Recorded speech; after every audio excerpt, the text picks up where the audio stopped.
Peace, everybody. This is Pacero, and this is episode 2 of Lessons Learned Behind the Lens. And for this episode, we're going to talk about 3 key takeaways I learned from starting JPR Create LLC in 2020, as well as my first full year as a visual storyteller. So let's get to it. Passion follows curiosity. Growing up, I always heard that I should either follow my passion or do what I'm passionate about, right? I never really understood what that stuff meant because either I was passionate about a lot or I was passionate about nothing. And when I was passionate about a lot, I was like, well, which one do I choose? When I'm passionate about nothing, it's like, well, how do I figure it out? When I first picked up a camera in mid-2019, I actually didn't do it because I was passionate about photography or videography. I actually did it because I was curious about telling a story visually.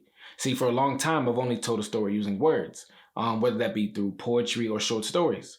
So I wanted to learn a new way. Then in December 2019, I did a photo shoot called The Joker Stole Christmas. I decided to do the Joker Stole Christmas photo shoot because I was really curious about how I could use props to add visual depth to this story, so that the photo ends up coming out more interesting for the viewer. I'm also a big fan of the Clown Prince. I've been one since I was a kid. Ever since that photo shoot, I decided to continue to follow my curiosity. And with every step that I'm taking, I found myself learning more about myself, but also becoming more passionate about visual storytelling, photography, and videography.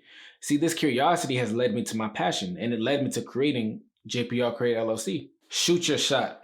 See, this one has 2 meanings. The first being, just because there's a popular style, a popular way to edit, a popular angle, whatever that's popular in your craft, doesn't mean you have to do it.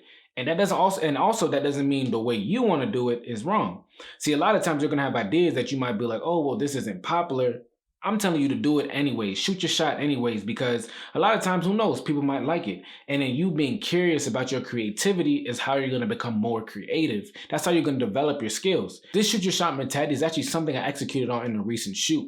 If you know me or if you follow me, you most likely have heard me talk about freedom at least 1,000,000 times. During the shoot, that's what was in my mind. I wanted her to move freely, just as fluid and free as the fabric behind her was moving. And I went for it, and it ended up coming out to a really good shot. The second meaning of shoot your shot is if there's someone that you want to work with, network with, or whatever, hit them up. Just, I'm saying, don't be afraid. The worst thing that could happen is someone could say no. That's actually how I got a lot of my clients. That's actually how I got a lot of people I know and work with. I just hit them up. You know what I'm saying? Just be genuine about it. Now, don't DM them and beat down their DMs and, you know what I'm saying, spam them out. That's ridiculous. That's annoying. Be genuine about it. Show your appreciation. Show love for why you want to work with them. And a lot of times it works out. Get the work out. This is something I have to remind myself of constantly because I want my work to be perfect. A lot of us do, but continuous improvement is better than delayed perfection, and the only way we can continue to improve is if we put the work out. This does not mean put out mediocre work. That's not doing right by yourself, your clients, nobody. Nobody wins in that situation. What I'm saying is give the project 100%.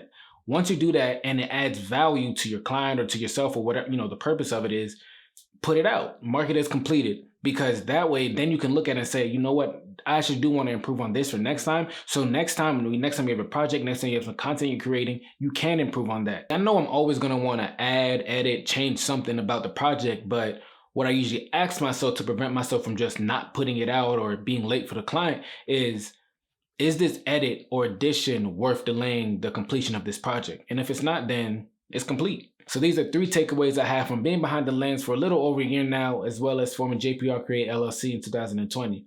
If you want to hear more of these, or if you have something to add, or if you think I missed something, definitely leave a comment below. Really interested in hearing what you guys have to say. So that's it. Peace.